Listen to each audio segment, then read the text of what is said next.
Hello everyone. आज का हमारा टॉपिक है स्पीसीज स्पेसिफिसिटी।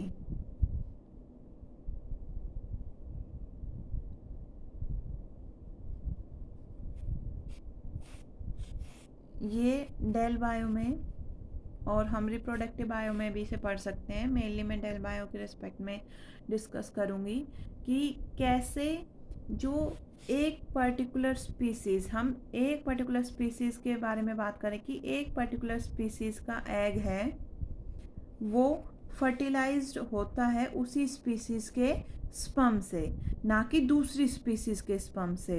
तो जो ये स्पीसीज़ स्पेसिफिसिटी है, ये हमें ये बताएगी कि अलग अलग ऑर्गेनिज्म के अंदर किस तरीके से कि उसी स्पीसीज़ का एग है वो सेम स्पीसीज़ के स्पर्म से फर्टिलाइज होगा, वो दूसरी स्पीसीज़ के स्पर्म से फर्टिलाइज क्यों नहीं होता। ये मेनली जो आईजी और एमडीयू का सिलेबस है डेल बायो का, उसके यूनिट सेकंड में एमएससी वाले स्टूडेंट्स के लिए है।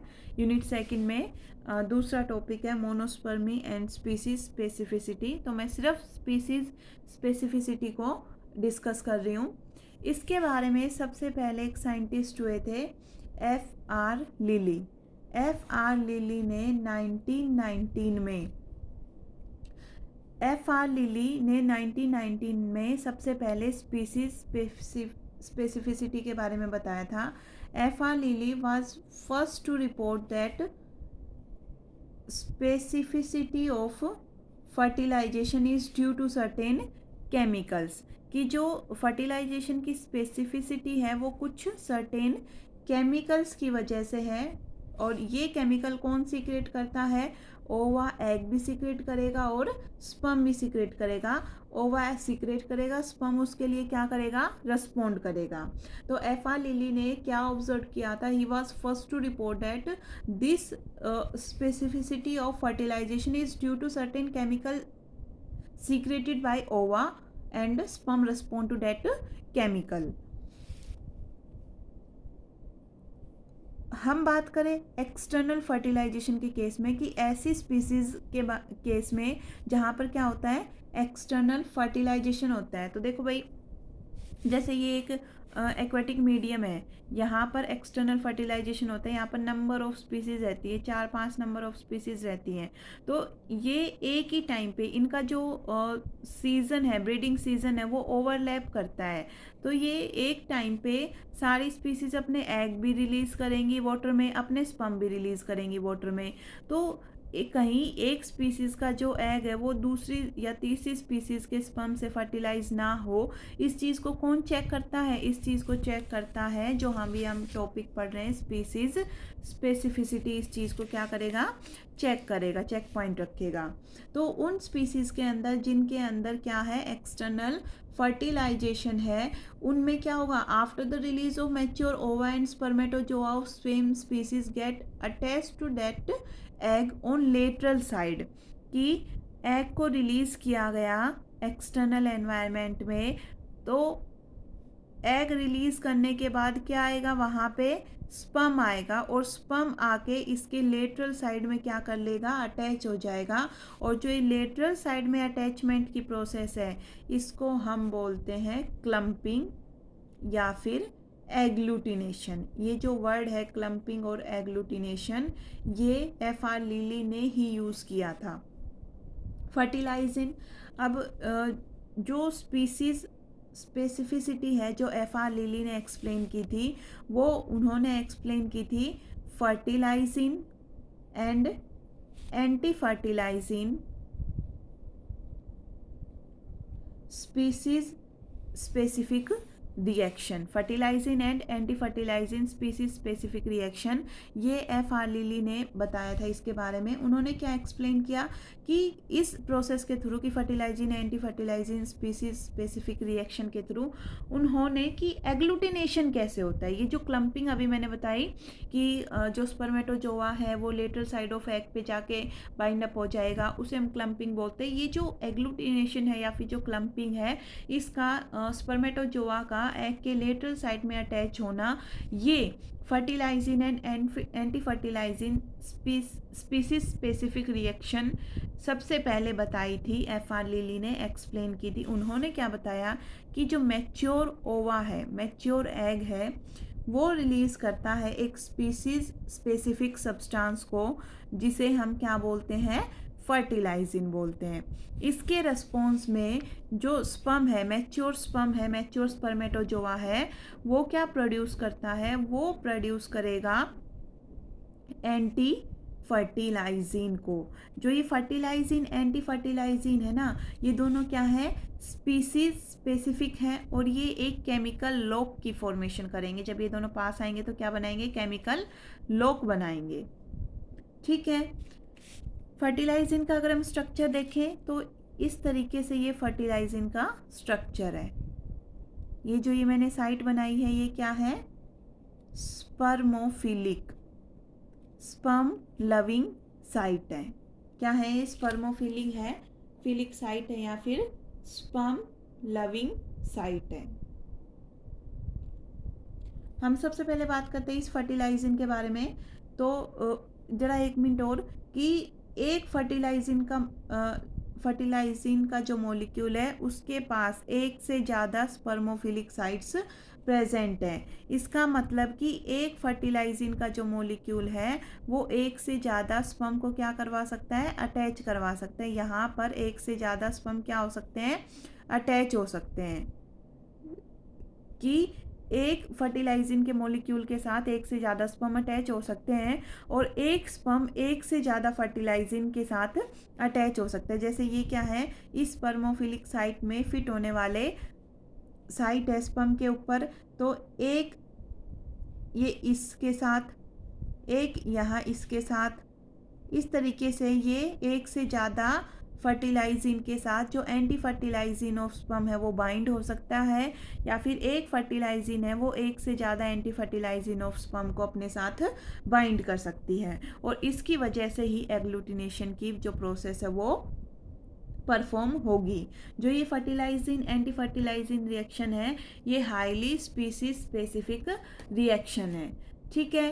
तो एक बार, जैसे यहाँ बहुत सारे क्या पड़े हुए हैं, ये फर्टिलाइजिन है, फर्टिलाइजिन के मॉलिक्यूल्स हैं, और इन फर्टिलाइजिन के मॉलिक्यूल से ये स्पर्म बाइंड है। तो इस तरीके से एग्लूटिनेशन होगा, क्लम्पिंग होगी। अब एक एक करके पहले फर्टिलाइजिन के बारे में बात करते हैं, फिर हम एंटी फर्टिलाइजिन के बारे में बात करते हैं। सबसे पहले हम बात करेंगे फर्टिलाइजिन के बारे में। केमिकली ये ग्लाइकोप्रोटीन है, या फिर ये क्या है, म्यूकोपॉलीसैकेराइड, एक ही बात है। ग्लाइकोप्रोटीन नेचर का है या फिर ये म्यूकोपॉलीसैकेराइड नेचर का है। इसके मोलिकुलर वेट की अगर हम बात करें तो इसका नियर अबाउट 80,000 टू 3 लाख इस डाल्टन इसका क्या हो सकता है, मोलिकुलर वेट हो सकता है। मेनली इसके ये दो पार्ट कंसिस्ट करता है, दो पार्ट से मिलके बना है। जो एक पार्ट है वो तो क्या है, प्रोटीन पार्ट, और जो दूसरा पार्ट है वो कौन सा है, पॉलीसैकेराइड पार्ट। जो प्रोटीन पार्ट है उसके पास केमिकल एफिनिटी है कि वो सेम स्पीसीज के स्पर्म के साथ बाइंड हो सके, और ये क्या किससे बना है, ये बना है नंबर ऑफ अमाइनो एसिड से, कि नंबर ऑफ अमाइनो एसिड से ज्वाइन होकर ये प्रोटीन पार्ट बना है, और इसके पास क्या है, केमिकल एफिनिटी है। It has chemical affinity for sperm of same species, की जो सेम स्पीसीज का स्पर्म है वो यहाँ के केमिकली बाइंड होगा। पॉलीसैकेराइड पार्ट है वो मोनोपॉलीसैकेराइड को कंसिस्ट करता है, मेनली ग्लूकोज हुआ, फ्रक्टोज हुआ, या फिर गैलेक्टोज हुआ। ये जो फर्टिलाइजिन है या तो वो प्लाज्मा मेम्ब्रेन में रहेगा, या फिर जो एग जेली है, के अराउंड जो जेली है उसके अंदर प्रेजेंट होता है। अगर हम इसके स्ट्रक्चर फॉर्मूला को देखें तो ये सल्फोनेटेड मोनोसैकेराइड की फॉर्म में मिलता है। इसका स्ट्रक्चर कुछ इस तरीके से प्रेजेंट है, ये OH H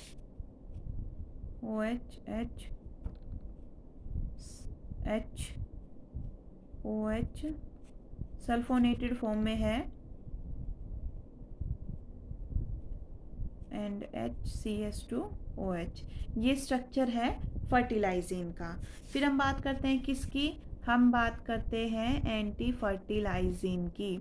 जो एंटी फर्टिलाइजिन है वो कौन सीक्रेट करेगा, स्पर्म सीक्रेट करेगा in response to fertilizin of ovum. ये कैसा है, ये है एसिडिक प्रोटीन। इसके मोलिकुलर वेट की अगर हम बात करें तो 10,000 डाल्टन इसका मोलिकुलर वेट है और इसका पीएच कितना है, इसका पीएच है 3।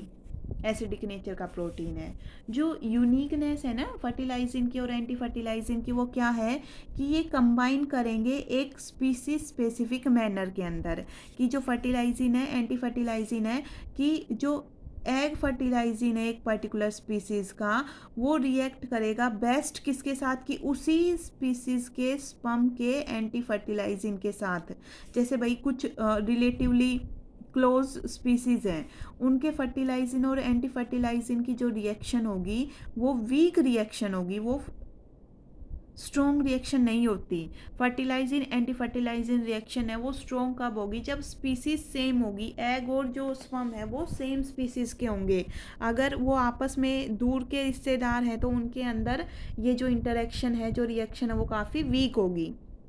जो ये रिएक्शन है ये काफ़ी सिमिलर है जैसे एंटीजन एंटीबॉडी रिएक्शन और एंजाइम एंड सबस्ट्रेट रिएक्शन। वो लोकेन की हाइपोथेसिस पढ़ते हैं ना, एंजाइम एंड सबस्ट्रेट की एक पर्टिकुलर लोक के लिए एक ही पर्टिकुलर की लगती है। तो दोनों ही केस में कि क्या है, केमिकल लोक की फॉर्मेशन होती है कि जो दो सब्सटेंस है वो आपस में क्या है, एक दूसरे के कॉम्प्लीमेंट्री सब्सटेंसेस हैं।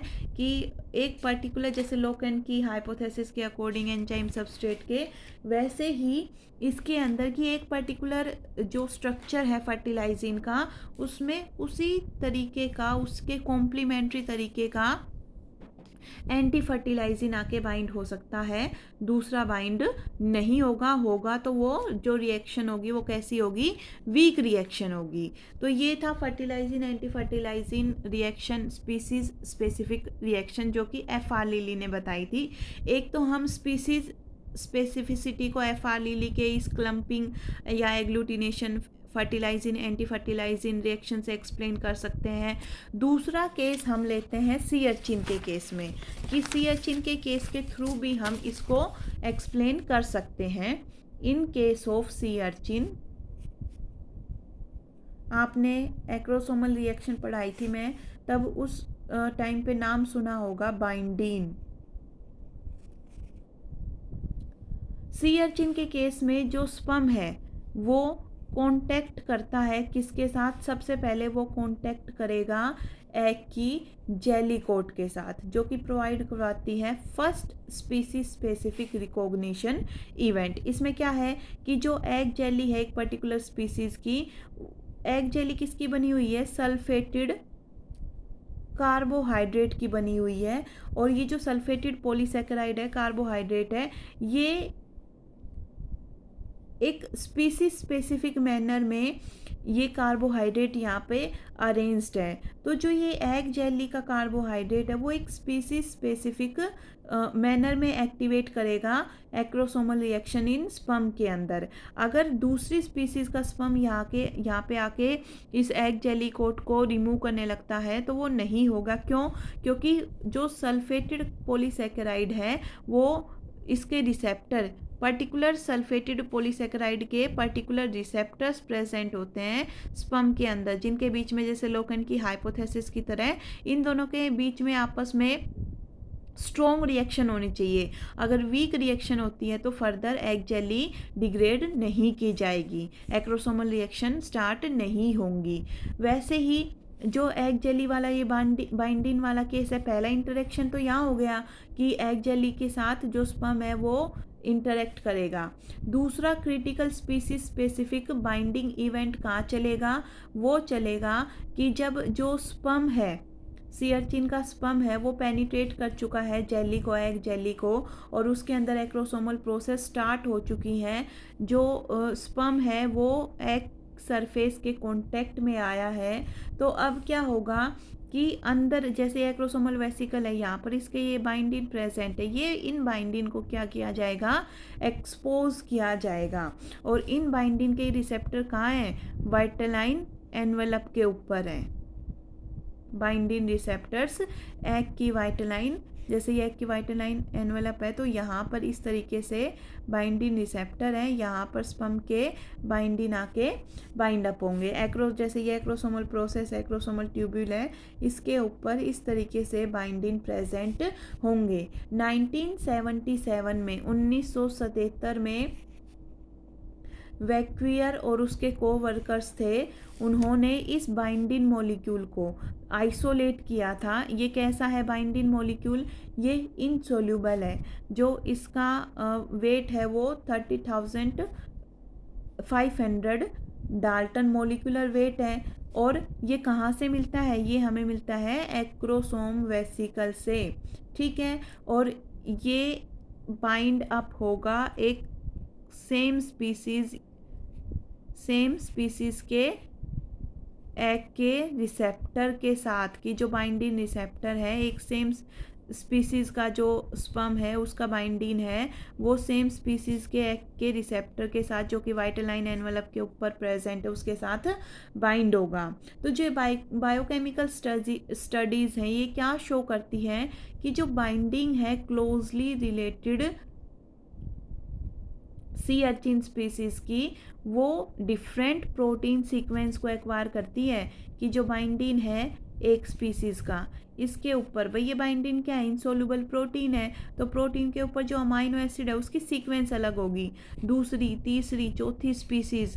तो मैंने ये 4 स्पीसीज ली सी अर्चिन की, इनके बाइंडिन में फ़र्क है। किस चीज़ में फ़र्क है कि जो इनकी अमीनो एसिड की जो सीक्वेंस है प्रोटीन के अंदर, वो सीक्वेंस हर एक स्पीसीज के लिए क्या है, डिफरेंट है।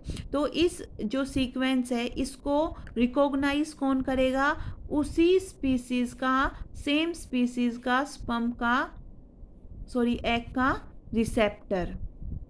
स्पर्म के ऊपर बाइंडिन प्रेजेंट है, वाइटेलाइन एनवेलप ऑफ एग के ऊपर क्या प्रेजेंट है, इस बाइंडिन के रिसेप्टर प्रेजेंट है। भाई फर्स्ट स्पीसीज है उसका बाइंडिन इस तरीके का है, तो उसका रिसेप्टर किस तरीके का होगा, इस तरीके का होगा, ठीक है। ये इस अमीनो एसिड की सीक्वेंस के ऊपर इसका स्ट्रक्चर डिटरमाइन हुआ। यहाँ पर जो इंटरेक्शन है वो स्पीसीज स्पेसिफिक मैनर में होगा। दूसरी स्पीसीज है उसका बाइंडिंग दूसरे तरीके का है, तो उसी स्पीसीज का जो एग एनवेलप है उसका रिसेप्टर पर्टिकुलर उसी टाइप का होगा। तो ये पढ़ा हमने सी अर्चिन के केस में। तो 2 तरीके की हमने स्पीसीज स्पेसिफिसिटी पढ़ ली कि सी अर्चिन के केस में, एक तो बाइंडिन देखा, एग जेली कोट देखा, और एक हमने देखा था किसके बारे में, जो FR लिली ने फर्टिलाइजिन एंटी फर्टिलाइजिन के बारे में बताया था उसके बारे में। फिर एक एग सरफेस टारगेटिंग में मैंने बताया था गाल्ट। गाल्ट क्या है, गाल्ट डेवलप करता है स्पीसीज स्पेसिफिसिटी को गाल्ट डेवलप करेगा। जितने भी मैमल स्पीसीज है, ऑल मैमेलियन स्पीसीज, हर एक मैमल स्पीसीज के अंदर गाल्ट प्रेजेंट है। किसके ऊपर प्रेजेंट है, गाल्ट, स्पर्म के ऊपर। और जो ये गाल्ट है ये कॉन्टेक्ट किसके साथ बनाता है, ये ZP3 जो प्रोटीन है, जोना पेलुसिडा के प्रोटीन ZP3 के NAG एन एसिटाइल ग्लूकोसामाइन के साथ ये बाइंडिंग करेगा विद β1,4 ग्लाइकोसाइल ट्रांसफरेज एंजाइम की हेल्प से। जो डिफरेंट मैमेलियन स्पीसीज हैं उनके अंदर, जैसे इसका क्या होता है, ओ लिंक्ड ग्लाइकोसाइलेशन प्रोसेस के थ्रू ये बनता है। तो हर एक जो मैमेलियन स्पीसीज है उसके अंदर जो ये ओ लिंक्ड ग्लाइकोसाइलेशन की जो प्रोसेस है ना, इसमें डिफरेंट तरीके के प्रोटीन आएंगे, और गाल्ट एक पर्टिकुलर तरीके के ग्लाइकोसाइलेटेड अमीनो एसिड को ही रिकॉग्नाइज कर सकता है पर्टिकुलर स्पीसीज में, कि जो अमीनो एसिड है इसका ग्लाइकोसाइलेशन हुआ, ओ लिंक्ड ग्लाइकोसाइलेशन हुआ। एक स्पीसीज के अंदर ये डिफरेंट तरीके से है, दूसरी स्पीसीज के अंदर ये इसका पैटर्न क्या होगा, अलग होगा, ग्लाइकोसाइलेशन पैटर्न अलग होगा अमीनो एसिड का। तो जो इस तरीके का पैटर्न है उसे उसी तरीके का स्पम समझेगा, दूसरे तरीके का पैटर्न है उसे दूसरे तरीके का स्पम समझेगा। तो ये क्या है, ये स्पीसीज स्पेसिफिसिटी है कि भाई एक पर्टिकुलर स्पीसीज का जो स्पम है वो उसी पर्टिकुलर स्पीसीज के एग के साथ बाइंडिंग कर रहा है, रिएक्शन शो कर रहा है। तो ये जो टॉपिक है स्पीसीज स्पेसिफिसिटी, इसमें हमें मेनली इसी चीज़ पे फोकस करना है कि किस तरीके से एक पर्टिकुलर स्पीसीज का जो स्पर्म है वो उसी पर्टिकुलर स्पीसीज के एग के साथ इंटरेक्ट कर रहा है, वो सिर्फ उसे ही फर्टिलाइज कर रहा है, वो दूसरे को फर्टिलाइज नहीं कर रहा, और ना ही जो एग है वो किसी दूसरे स्पीसीज के स्पर्म से फर्टिलाइज होगा। तो ये कुछ मैंने केस बताए हैं, गाल्ट का केस देख के, सी अर्चिन में बाइंडीन एग जेली का केस देख के, एफ आलिली ने जो एग्लूटिनेशन रिएक्शन को एक्सप्लेन किया था उसका केस देख के मैंने स्पीसीज स्पेसिफिसिटी को एक्सप्लेन किया है। आई होप आपको पसंद आया होगा। Thank you for watching. समझना आराम से, एक बार में ना समझ में आए तो दोबारा वीडियो को देखना। अगर फिर भी ना समझ में आए तो आप मुझे कमेंट सेक्शन में लिख सकते हैं, मैं दूसरे तरीके से दूसरे वे में दूसरे ऑर्गेनिज्म के एग्जाम्पल देके एक्सप्लेन करने की कोशिश करूँगी। Thank you.